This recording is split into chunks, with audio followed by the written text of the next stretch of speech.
Tonight, shot, stabbed and smothered. A father is found guilty of murdering his 2-year-old son in a jealous rage against the boy's mother. He's been jailed for at least 23 years. Also making the headlines at the ballot box, first-time voters prepared to make their choice ahead of tomorrow's council elections. As a refugee, if I'm able to vote, this means Scotland accepts me and the society accepts me. And in sport, Rangers boss Giovanni van Bronckhorst urges his players to reach the European final for their late kitman. I'm Gordon Cree in Edinburgh. And I'm Kellyanne Woodland in Glasgow. This is the STV News at 6.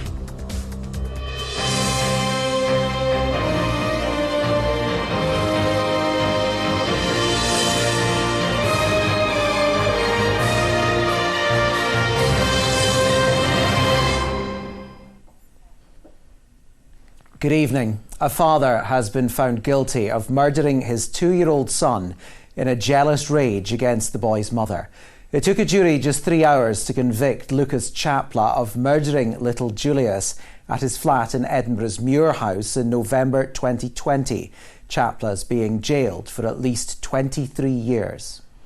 In a heartbreaking statement, Julius's mum said Chapla not only took their young toddler's life in the most horrific manner possible, but took her life too. Murdered only for revenge, to make her suffer. And in that, she said, he had succeeded. From the High Court in Edinburgh, Kay Nicholson reports. Julius Chapla was a bright, happy young boy. But the 2-year-old's life was brutally cut short at the hands of his own father. A jury unanimously found Lucas Chapla guilty today after a 2-week trial which heard harrowing evidence about Julius's death. The court heard that Chapla repeatedly shot Julius in the head with a BB gun, stabbed him with a skewer and smothered him with a pillow. The trial had heard that Chapla had been drinking alcohol and taking antidepressants on the night he attacked Julius. He'd also been sending threatening text messages to his former partner about her new relationship, just hours before murdering their son. In a statement, Julius's mother, Patricia Szczesniak, said, "Despite the breakup with Julius's dad, I wanted him to have contact with our son. He trusted him. He trusted him completely. Julius was murdered only for revenge. His dad wanted me to suffer. He succeeded at the cost of my beloved little boy's life. I can't imagine what his little helpless heart felt that night, and I feel his fear and pain every day. It's breaking our hearts that we are no longer able to take his hand and lead him through life." Earlier in the trial, Chapla admitted another 9 charges, including drink driving, possession of drugs and possession of an air gun. The 41-year-old tried to plead guilty to culpable homicide, saying he was suffering from diminished responsibility, but that was rejected. Judge Lord Beckett told Chapla, "Your son will never grow up, and his loving mother has lost him forever and will be haunted by a truly evil act." He said taking drink and drugs was no excuse, adding, "You acted out of spite to punish his mother for leaving you and getting on with her life." Lord Beckett added that even for those working in the courts every day, this case exceeds the awfulness of so many other cases, with such terrible violence inflicted on a young and defenceless child. Lord Beckett sentenced Chapla to at least 23 years in prison. Kay Nicholson, STV News, at the High Court in Edinburgh. In less than 24 hours, we'll head to the polls to elect more than 1,200 councillors in the first local elections in 5 years. Although voter turnout is traditionally low, the rise in postal voting after last year's Holyrood election is expected to boost numbers. For some, it will be the first time they have ever cast their vote, and for others, their first time voting in a free democratic election. Well, our political reporter Laura Alderman has been speaking to some new voters. With ballot boxes stacked up and shipped out to polling stations, the stage is set for Scotland's local elections. Voters will decide on who runs Scotland's councils and vital frontline services for the next 5 years. Do you know what's happening tomorrow? No. Voting? Elections, yes. Yes, very aware. I mean, my postal vote is already gone. Unlike last year's Holyrood election, local elections use a system called the Single Transferable Vote, or STV. Well, how does it work? It's easy. You simply rank the candidates in order of preference. Number 1 for your favourite, then number 2, 3, 4 and so on and so on. Because votes transfer, you don't need to vote tactically, and you can't harm your first preference by numbering other candidates too. Essentially, you should keep giving preferences until you get to candidates that are so unappealing you can go no further.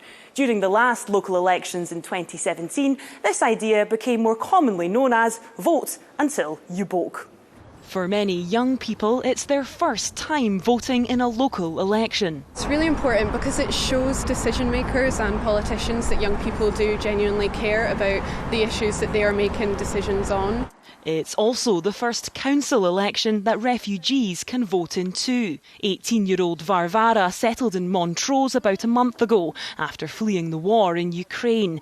She's excited to cast her vote, but says for many Ukrainian refugees, it's still too soon.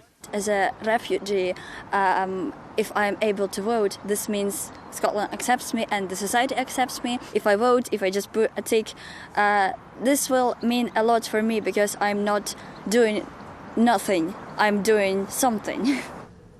Alam hasn't seen her family back in Yemen for 9 years. She's been unable to return there since civil war broke out in 2014. It's very important also to know that anyone can be a refugee.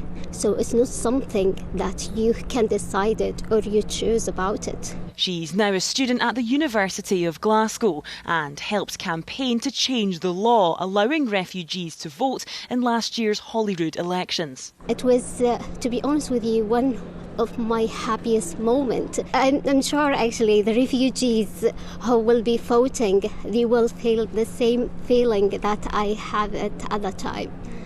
As national issues often influence local elections, there will be a number of key battlegrounds where power could change hands when polls open tomorrow at 7 a.m. Laura Alderman, STV News. Well, tomorrow's elections dominated First Minister's questions today. Nicola Sturgeon warned the Conservatives they would feel the full force of voters' anger about the Prime Minister and Partygate tomorrow. The Conservative and Labour leaders both accused the SNP of cutting local budgets and services. Here's our political editor, Colin Mackay. This has been a fairly quiet election, with parties getting back to leafleting and contacting voters on their doorsteps, ways they couldn't campaign during the peaks of COVID. But on this, the eve of poll, things got a bit noisier, with fierce exchanges at First Minister's questions. Tomorrow's election is a chance to get the focus back onto the things that really matter to people. Improving local services, rebuilding roads, investing in schools and cleaning up our streets. Scottish Conservative councillors will focus on local priorities and stand up to this SNP government when they waste a fortune on ferries, when they slash council budgets and when they cut vital services. So while Labour lead on the way on tackling the cost of living crisis, the SNP prefer to make it a constitutional debate. After 15 years in government, maybe Nicola Sturgeon should stop pretending she's in opposition and actually act to stand up for the people of Scotland. I think it speaks volumes that Labour, after 5 years in parts of the country working hand in glove with the Conservatives and council administrations, that Labour is in a scrap for second place with the Conservatives. That's the summit of Labour's ambition. Well, my ambition is to win the election so that the SNP can go on delivering real improvements for people right across Scotland, and I am happy to let the people of Scotland be the judge of that. The Greens and Lib Dems didn't get an opportunity at First Minister's questions, but are both looking to get more councillors elected tomorrow. People are so fed up, largely with bigger things like Partygate and the rising cost of living. They don't feel heard at the moment. That said, we're seeing Liberal Democrat support really firming up, growing, all in areas right across Scotland, and we're going to surprise people on Friday. Everyone in Scotland needs to give the Scottish Greens their #1 vote so that we can deliver in towns and cities across Scotland on what we're doing in government, and that is protecting green spaces, active travel and improving public transportation, reducing the costs of housing. There are also independents standing, Alba and Family Party candidates. all vying for a place on your local council to run your local services. So Colin, what are we to expect tomorrow? Well, that's up to voters, I suppose, at this stage in the game.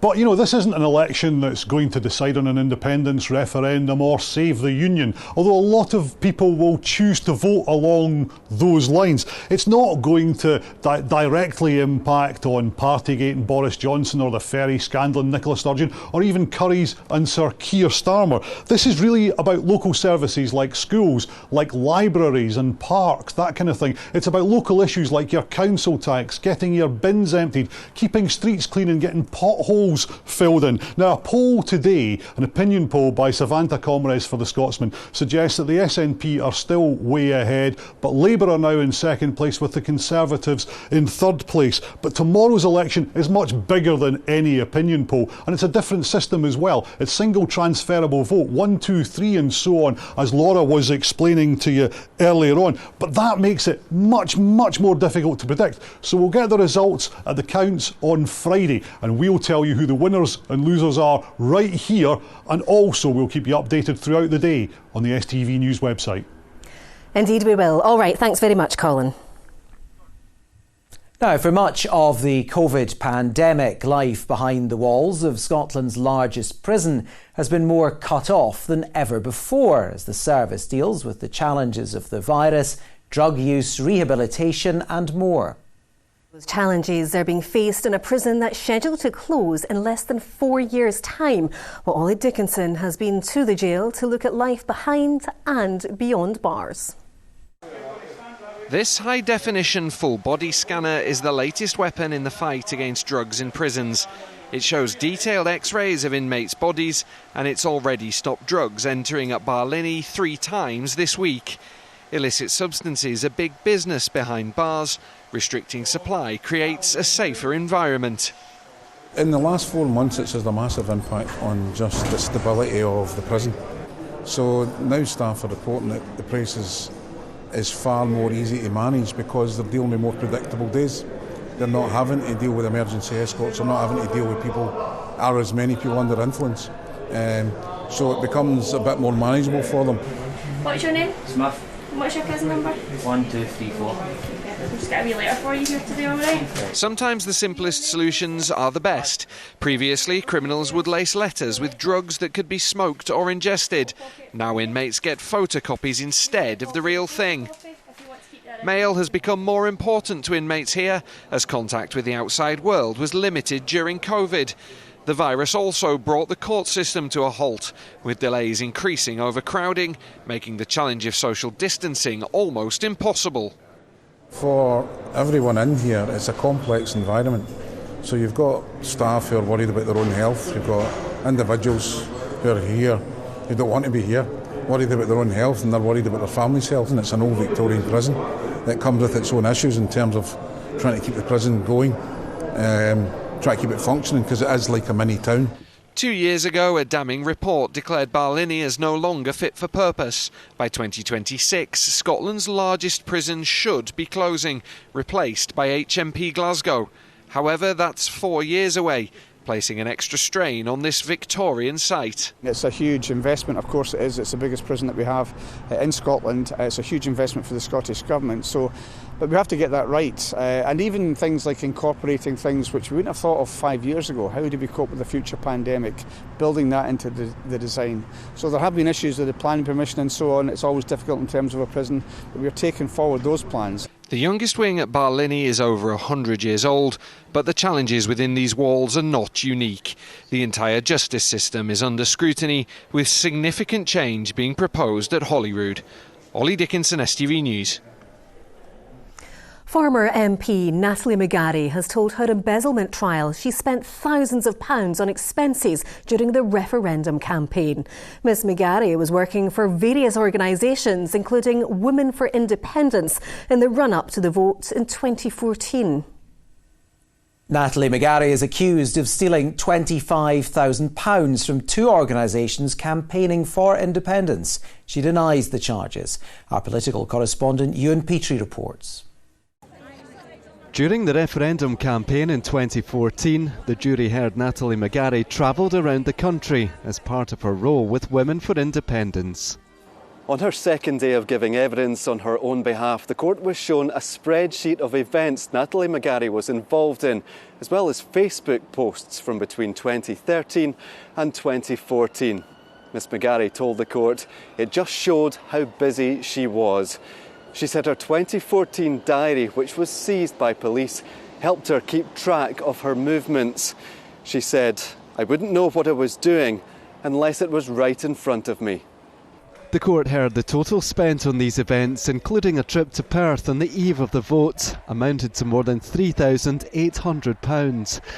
However, Miss McGarry agreed this was not an accurate figure because it included things that should be taken off, including travel for media appearances, which were already covered. Miss McGarry told the court that despite everything that has happened, the referendum campaign was one of the best things she had ever been involved in. Describing one event, she said it was just full of joy, thinking they could win. When asked by her defence counsel how items such as badges and banners for the campaign were paid for, she replied it depended on what they were doing at that point in time. She said some were purchased in cash when they had it. Natalie McGarry denies both charges against her. The trial will continue tomorrow. Ewan Petrie, STV News at Glasgow Sheriff Court. A young boy from Edinburgh will become the first international child to receive a new life-extending treatment in the United States. Rudy Abbott has an inoperable brain tumour and after a relapse in February was told by the NHS nothing more could be done. His dad Ben hopes the immunotherapy will buy them crucial time for new, more effective treatments to be found. Vanna Holland went to meet them.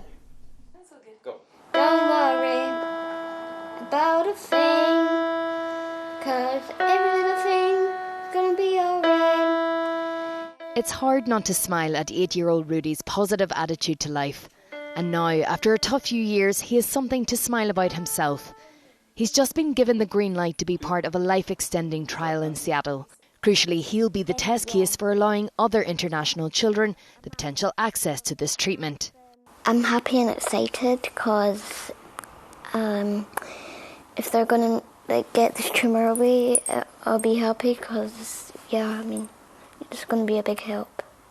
Rudy was diagnosed with a rare and aggressive grade 4 pineoblastoma, a tumour right in the centre of his brain back in August 2020. Yeah, well, it's when I was doing Lego, my arm felt numb, and then my mouth felt numb. Yeah, and so went straight up and we got an MRI. What was it like to hear the diagnosis? It was one of those moments where time stops, to be honest. Yeah, bizarre. Really, your world collapses. The heart's mad fan had to endure gruelling therapy, but was happily finding his feet again earlier this year. That joy was short-lived though, as Rudy relapsed in February and was told by the NHS sadly nothing more could be done for him and was being moved to palliative care. Basically, you mourn. So then I had about 5 days of feeling insane and just mourning. And then it was a case of trying to find out for sure if there's anything. Now their hopes turn to the phase 1 trial in immunotherapy for brain tumours. Ben and Rudy know it's not a cure, but the treatment could extend Rudy's life enough as more discoveries are made. I mean, there's nothing else. So this is an opportunity to extend things. If Rudy's body and tumour react well to this therapy, then we can extend things, and I think from here on it's about extending the time we have for the advancement of medicine and technology. With the help of family and friends, over £85,000 has been raised so far to help with costs and overcome the red tape that Ben feared could cost his son his life. They plan to travel to the US to start treatment later this year. After months of living life in limbo, this family now have a plan and, crucially, hope. Ivana Holland, STV News. We're all rooting for you, Rudy. All right, let's get to sport now with Rahman.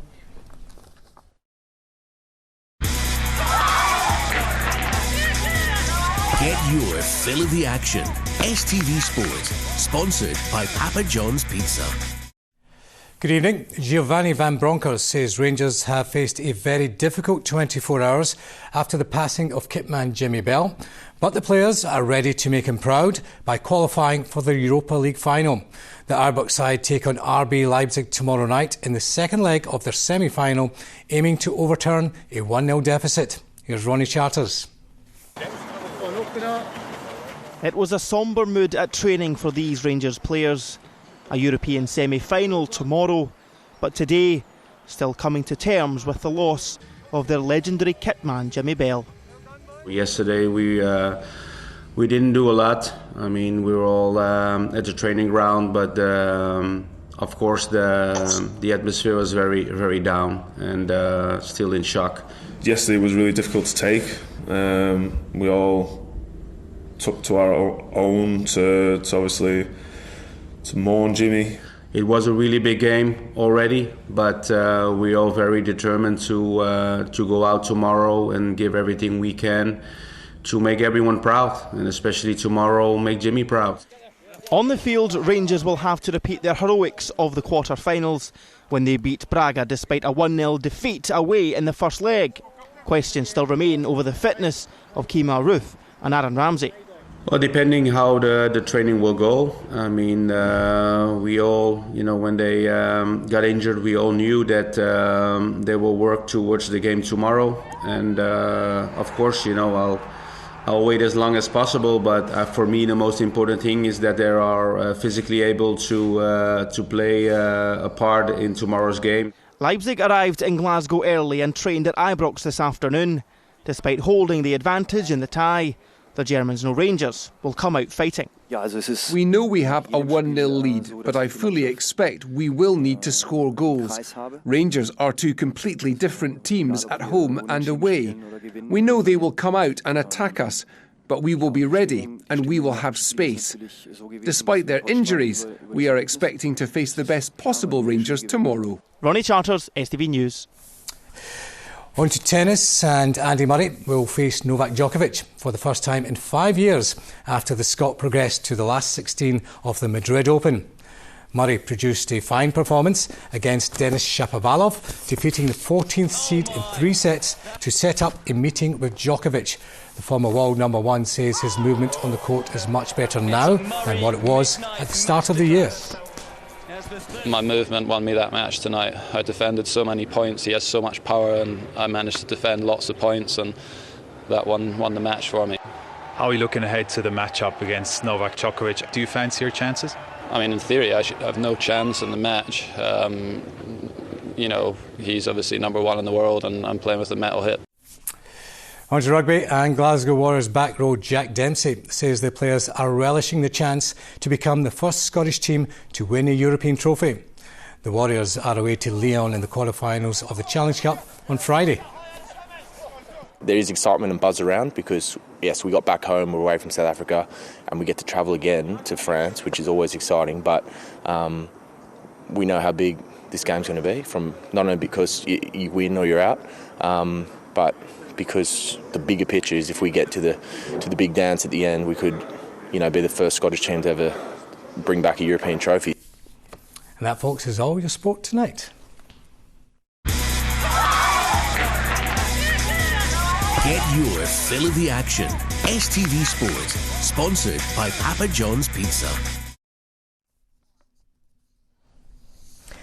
Children at a Glasgow primary are unbelievably excited to learn all about the honeybee. Yes, we do love a pun here at STV News. Anyway, they've welcomed a growing hive of 20,000 swarming new classmates, which they'll care for over the next 3 years. Well, Vanessa Taft's been to see what all the buzz is about. Bees! I'm the bee whisperer.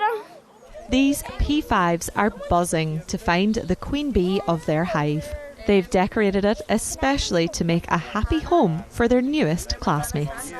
So the queen bee is longer, and she doesn't have any yellow, but she has orange at the back and she has a white dot, so we can recognise her better. Without the bee, there wouldn't be any honey, and they usually are mostly friendly, so they don't try to sting people. They help plants grow and fruits and everything, so if we didn't have them, that we can survive. They are part of our world, so we should take care of them so that they don't get hot and don't die. These are buckfast bees, yes, Scottish buckfast bees, and this tray contains pollen, larvae and honey as well. Last week there were around 10,000 of them, and next week that number is expected to double. With the help of head beekeeper Mike, they're also learning about the life cycle of the honeybee. Obviously the first 1 or 2 lessons the kids are just excited, and then it's just they're only interested in the bee sitting on them and wanting to find a queen, and then after that's when they look a bit more deeper into the hive. That's what we do over the whole year, and then coming to autumn we prepare the hive for the winter, and then hopefully they pull through as well, and then next year we start it all over again. After missing 2 years of in-person classes, the bees are reintroducing the kids to school life. So being able to come out and to interact with their own peers and kind of just to get their talking and listening skills back up again. So being actually able to come outside and be in a garden area and spend a lot of time out there has been really beneficial for their mental well-being as well. In a few weeks, the jars of honey will be given to pupils with allergies to help with their hay fever. One thing's for sure, these pupils think this project really is the bee's knees. Vanessa Taff, STV News. Oh, they'll be buzzing. All right, here's Philip with the forecast. Watch out for a sudden temperature drop.